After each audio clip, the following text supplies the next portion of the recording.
कैसे हो दोस्तों। मैं Shubhankar Pandey, achieve target with Shubhankar channel में आपका स्वागत है। लास्ट हिस्ट्री का जो लेक्चर हम पढ़ रहे थे, उस लेक्चर में हमने 1857 के विद्रोह को हमने शुरू करा था और शुरू करने के बाद में क्या क्या कारण थे, उन कारणों को हमने देखने की कोशिश की।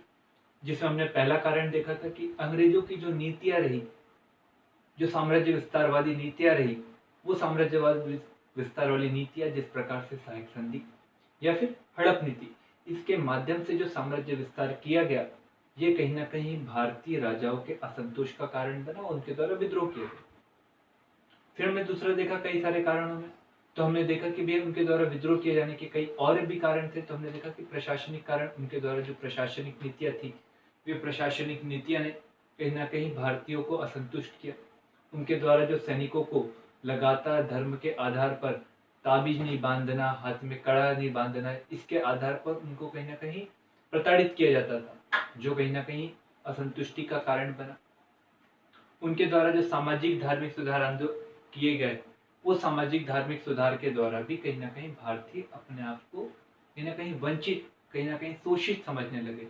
उनके द्वारा विद्रोह के कारण बने। और लास्ट जो इन सभी कारणों को कहीं ना कहीं आग देने का काम किया, वो था चर्बीयुक्त कारतूस। और इस चर्बीयुक्त कारतूस के कारण 1857 के विद्रोह की तत्कालिकता को कहीं ना कहीं हम मानते हैं, और इसी के आधार पर विद्रोह की शुरुआत हुई। अब हमें देखना है ये विद्रोह की शुरुआत होने के बाद में विस्तार कैसे कैसे होते चलेगा। तो ये विस्तार ही कहीं ना कहीं इसके असफलता का भी कारण मैं आपको बताऊंगा। तो हम 1857 के विद्रोह के अगर विस्तार की बात करते हैं, तो विस्तार की शुरुआत होती है मेरठ से। और मेरठ से शुरुआत हो जाने के बाद में जैसे ही मेरठ में सीधे सीधे सीधे सीधे सैनिकों का जो हुजूम रहता है, वो भारतीयों के पक्ष में जब आने लगता है, तो हमें दिखाई देता है कि 1857 का जो विद्रोह रहता है, उसकी शुरुआत मेरठ के बाद में धीरे से दिल्ली के ऊपर होने लगती है। और दिल्ली में जैसे ही होती है, तो दिल्ली का शासक जो उस समय मुगल शासक रहता है, उस मुगल शासक को बना दिया जाता है पूरे भारत का सम्राट। और सम्राट बना देने के बाद में जैसे ही सूचना यहाँ पर मिलती है, पूरे उत्तर भारत के क्षेत्र में 1857 के विद्रोह का फैलाव होने लगता है। मतलब एक ही तारीख को सब जगह पर विद्रोह नहीं हुआ, हर जगह पर अलग अलग जगह पर विद्रोह। इसके बाद हमें दिखाई देता है लखनऊ, लखनऊ के बाद कानपुर, कानपुर के बाद में बिहार के क्षेत्र में हमें विद्रोह का फैलाव दिखाई देता। और इसी फैलाव के कारण कहीं ना कहीं अंग्रेजों को आगे चलकर सफलता भी मिलती, क्योंकि हर जगह पर विद्रोह एक साथ नहीं होने के कारण सैनिक टुकड़ी बढ़ती है, और जिसके कारण वो अपने आप धीरे धीरे धीरे धीरे विद्रोह को कहीं ना कहीं दबाने में सफल होते हैं। इस विद्रोह को क्या किया गया, जब फैलाव हो गया और जब दबा दिया गया, तो इस विद्रोह को अलग अलग नाम से संज्ञा भी दी गई, अलग अलग नाम दिए गए, जिसमें मैं नाम लिखते जाता हूँ, बोलते जाता हूँ, आप उन नाम को नोट करके रखिएगा। जिसमें से पहला व्यक्ति था जो कहीं ना कहीं कैंपाबेल हमें दिखाई देगा, इसके द्वारा इसे सैनिक विद्रोह के नाम से कहा गया। इसी में हमें दिखा है डिजरायली, जो उस समय में नेता विपक्ष था, वो डिजरायली के द्वारा उस समय में इसको राष्ट्रीय विद्रोह की संज्ञा दी गई। फिर बाद में आपको सीले नामक एक व्यक्ति दिखाई देगा, जिसके द्वारा इस विद्रोह को सभ्य और असभ्य के बीच में संघर्ष बताया गया। इसी के बाद में आपको एक वीडी सावरकर करके व्यक्ति दिखाई देंगे, जिसके द्वारा इसे पहला स्वतंत्रता संग्राम नाम दिया गया। इसी में आपको एक और व्यक्ति दिखाई देगा, जिस व्यक्ति का नाम है मजूमदार, जिसने 1857 के विद्रोह के 100 वर्षों के बाद में अपनी किताबों में कहा कि ये ना तो पहला, ना तो अंतिम, ना तो राष्ट्रीय विद्रोह था। इस प्रकार से इस विद्रोह को अलग अलग नाम से जाना गया। परंतु भैया ये विद्रोह हुआ, इसका अपना एक महत्व है। क्योंकि महत्व इसलिए क्योंकि आगे आने वाले राष्ट्रीयता के आंदोलन में इस विद्रोह को हमेशा, इस आंदोलन को हमेशा एक बैकबोन के रूप में उपयोग किया गया। हमेशा इस बात को लेकर लोग आगे कार्य करते रहे कि भैया इसके पूर्व में भी भारतीय जनता के द्वारा इस प्रकार से विद्रोह को किया गया कि पूरा का पूरा ब्रिटिश हुकूमत हिल गया, जिसको वो एक व्यक्ति के शब्दों के आधार पर और मजबूती प्रदान करने की कोशिश करते थे। उसका नाम था कैनिंग, और कैनिंग उस समय का नवीनतम बनकर आया हुआ था व्यक्ति था, जिसका नाम था कैनिंग, जो उस समय का गवर्नर जनरल था। और गवर्नर जनरल कैनिंग ने कहा था कि यदि सिंधिया या सिंधिया जैसे अन्य छोटे छोटे राज्य यदि पहली पंक्ति की सेना हमारे सामने खड़ी नहीं करते तो हम ये 1857 के विद्रोह में पूरे के पूरे बह जाते। ये बताता है कि 1857 का विद्रोह बहुत अधिक व्यापक था, उसका अपना एक महत्व था, पर उसके बावजूद भी 1857 का विद्रोह असफल हुआ, जिसके पीछे कई सारे कारण रहे। तो यदि हम कारणों की बात करें 1857 के विद्रोह के, तो कई सारे कारण हैं। हम मुख्य मुख्य कारणों को पढ़ने की कोशिश करेंगे। समय दर समय जो नवीन नवीन किताबें लिखी जाती हैं, उन किताबों में पूर्व के कारणों के अतिरिक्त अन्य कारणों को भी जोड़ने की कोशिश की जाती है, तो हम उन बातों को भी लेने की कोशिश करेंगे। हम सबसे पहले ये देखेंगे कि इस विद्रोह का असफलता का प्रमुख कारण एक साथ हर या सभी जगह विद्रोह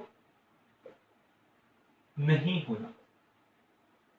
मतलब बेटा, अगर एक साथ सभी जगह विद्रोह होते, यदि एक साथ दिल्ली, मेरठ, लखनऊ, कानपुर, झांसी, ग्वालियर या फिर बिहार के क्षेत्र में एक साथ विद्रोह होता, तो स्वाभाविक रूप से जो सेना थी, ब्रिटिश सेना थी, उस सेना को क्या करना पड़ता, अपनी टुकड़ियों को बांटना पड़ता।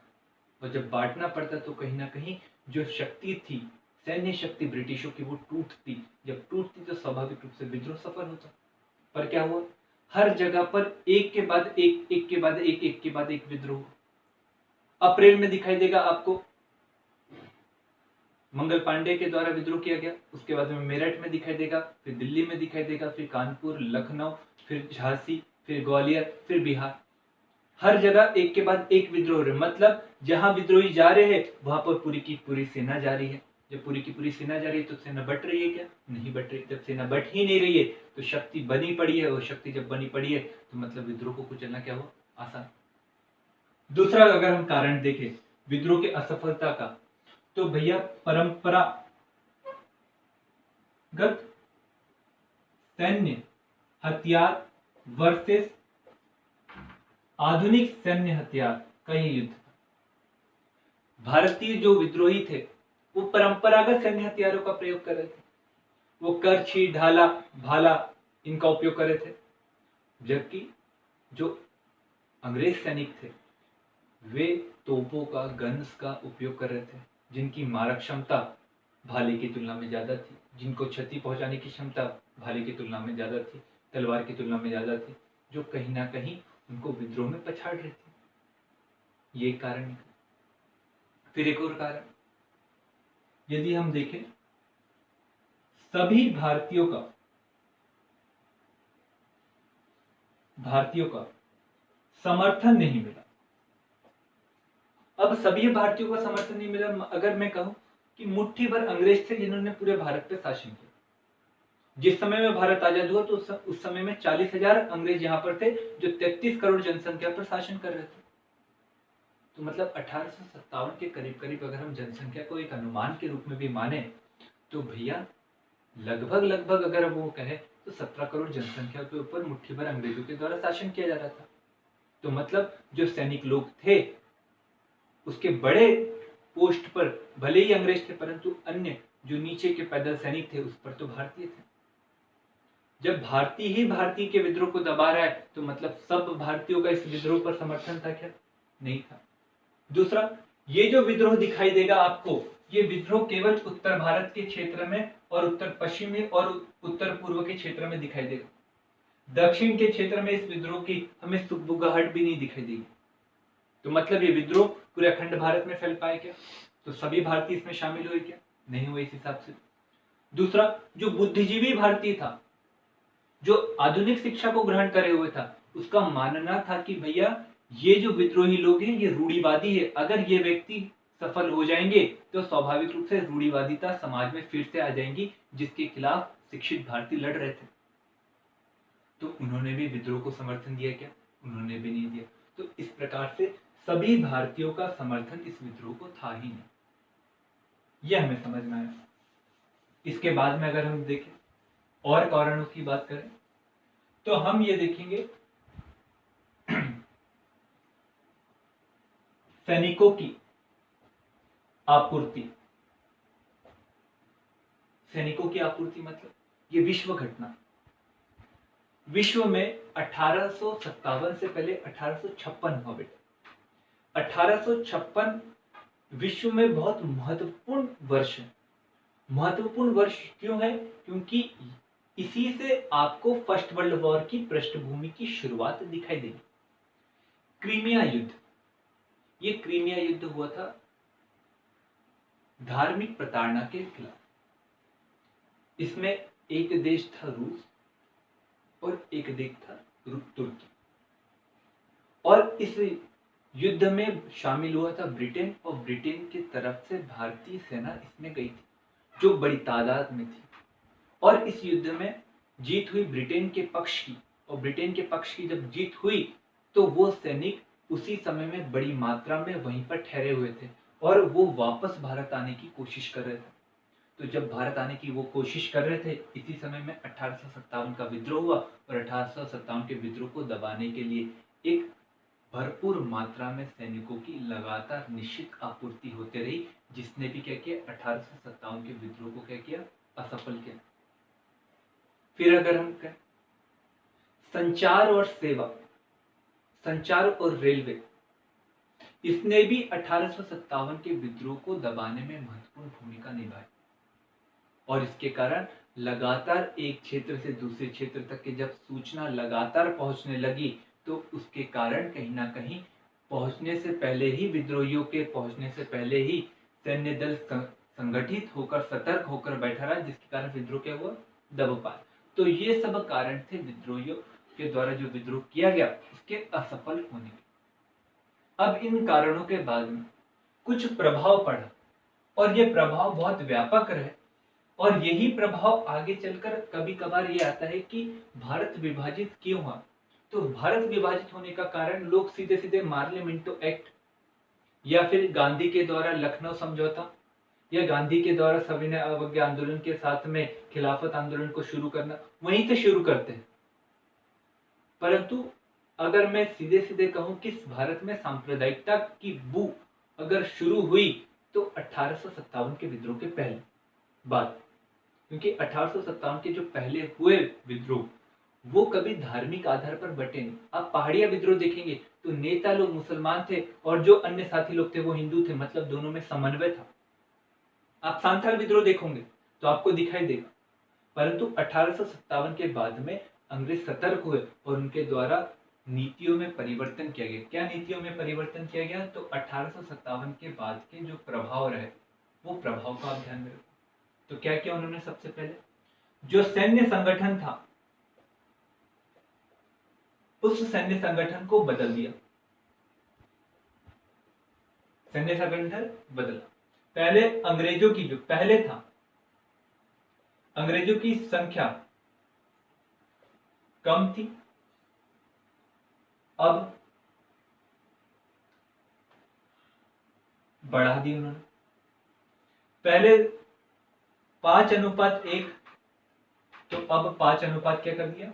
2 कर दिया, ये अनुपात। दूसरा, अब उन्होंने जिन जिन लोगों के द्वारा और जिन जिन क्षेत्र के सैनिकों के द्वारा इस विद्रोह में क्या किया गया, पार्टिसिपेशन दिया गया, उनके द्वारा इस विद्रोह में समर्थन दिया गया, उन लोगों को देशद्रोही कहा गया, उन लोगों को विरोधी कौम कहा गया, और जिन लोगों के द्वारा विद्रोह को दबाने में समर्थन दिया गया उन लोगों को साहसिक और थोड़ी सी मजबूत टुकड़ी के रूप में से जाना गया, जैसे गोरखा, जैसे कि राजपूत, जैसे कि पंजाब बटालियन। ये उन्होंने काम किया और इसके आधार पर उन्होंने बांटने की कोशिश की। क्या किया उन्होंने? पहले हर सैनिक में, हर सेना की टुकड़ी में कोई राजपूत हो सकता था, कोई भी मुस्लिम हो सकता था, कोई भी हिंदू का कोई भी तबके का व्यक्ति हो सकता था। अब उन्होंने क्या किया? राजपूत बटालियन, तो राजपूत बटालियन में राजपूत लोग ही रहेंगे, पंजाब बटालियन तो पंजाब बटालियन में पंजाब के लोग ही रहेंगे। अगर गोरखा बटालियन तो गोरखा बटालियन में गोरखा ही लोग रहेंगे। इस माध्यम से उन्होंने डिस्क्रिमिनेशन करना शुरू किया। उन्होंने बाटो और राजकरों की शुरुआत की। और बाटो और राजकरों की शुरुआत क्या किया उन्होंने? प्रभाव में क्या है? बाटो और राजकरों, इसके कारण सेना बढ़ गई। इसी दौरान उन्होंने देखा कि जो मुस्लिम और हिंदू थे, इन्होंने मिलकर इस विद्रोह को कहीं ना कहीं आगे बढ़ाने की कोशिश की, इसको सफल बनाने की कोशिश की। तो इन्होंने आगे कर क्या किया? पहले हिंदुओं को अपने पक्ष में लाने की कोशिश की। जब हिंदू लोग नहीं आए तो मुसलमानों को अपने पक्ष में लाने की कोशिश की। सैयद अहमद खां, आपको पता होगा, जिनके द्वारा अलीगढ़ मुस्लिम आंदोलन सुधार आंदोलन शुरू किया गया था। और धीरे धीरे क्या हुआ? बाटो और राजकरों की नीति के कारण आपको दिखाई देगा कि जो नीतियां थी हिंदू धर्म के विरोध में जाते गई और मुस्लिम धर्म के पक्ष में, परंतु मुस्लिम धर्म के टोटल पक्ष में भी नहीं रही, ना हिंदू धर्म के विरोध में रही, बल्कि पूरा हित किसके चलते रहा? ब्रिटिश शासन का। तो बाटो और राजकरों की नीति पर वो बढ़ते, तो बाटो और राजकरों की नीति पर उन्होंने काम किया। इसके बाद उन्होंने कुशल अकर्मण्यता की नीति को भी अपनाया। और कुशल अकर्मण्यता की नीति मतलब पता है कि भैया हमें काम करना चाहिए परंतु हम नहीं करेंगे, कर्म करना चाहिए परंतु हम नहीं करेंगे। मतलब उनके द्वारा इस बात का मूल्यांकन किया गया कि भैया 1857 का विद्रोह क्यों हुआ?